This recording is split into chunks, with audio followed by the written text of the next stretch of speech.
Hi guys, today I will go to the barber shop to have a haircut because in a few weeks me and my family will be traveling for a vacation and I want to look a little bit presentable, and besides my hair is a little bit long now, so I badly need a haircut. This is the haircut that I want, and hopefully our local barber shop or barber can follow this or knows how to do this one.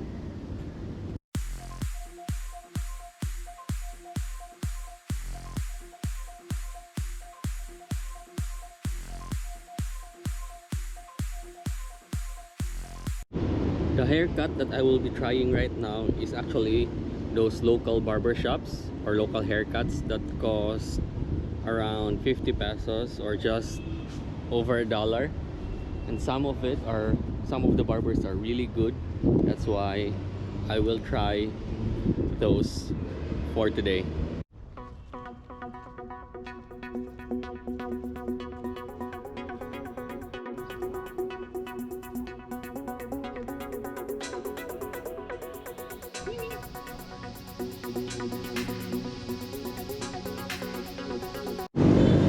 Before I go for a haircut, I'll just buy a micro USB cable first because my PS4 controller is acting weird, and I think it's because of the cable.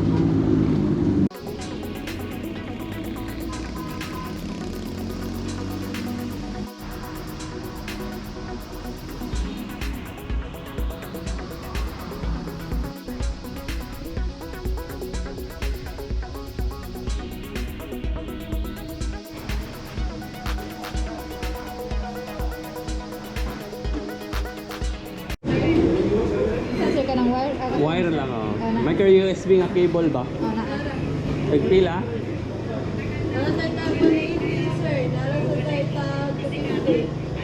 Pakita ko ng 250 daw, red ang color.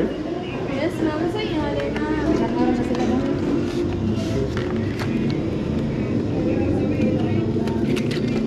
Yan na lang.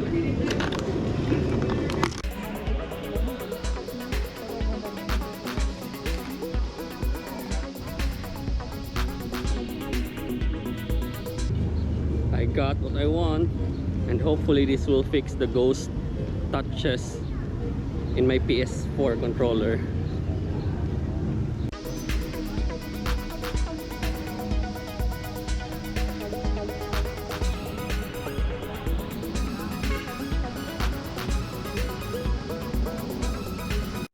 Now I'm going to the barber shop for the haircut. Hopefully I get a good haircut this time.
actually like my haircut, and the price is actually not $1 but maybe 1.5, but I gave him $2 or 100 pesos because as you can see I really like my haircut.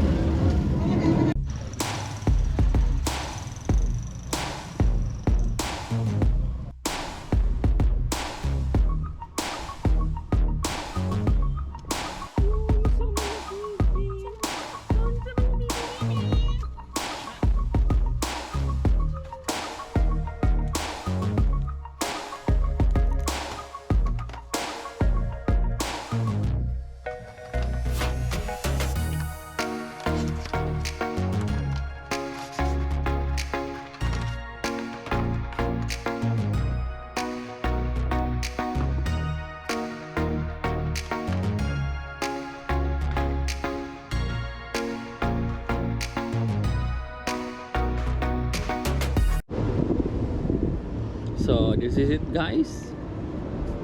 I really like my haircut. Okay, rate my haircut from 9 to 10. What do you think? For the price of like $2 or 100 pesos, this is actually really worth it. See you next time.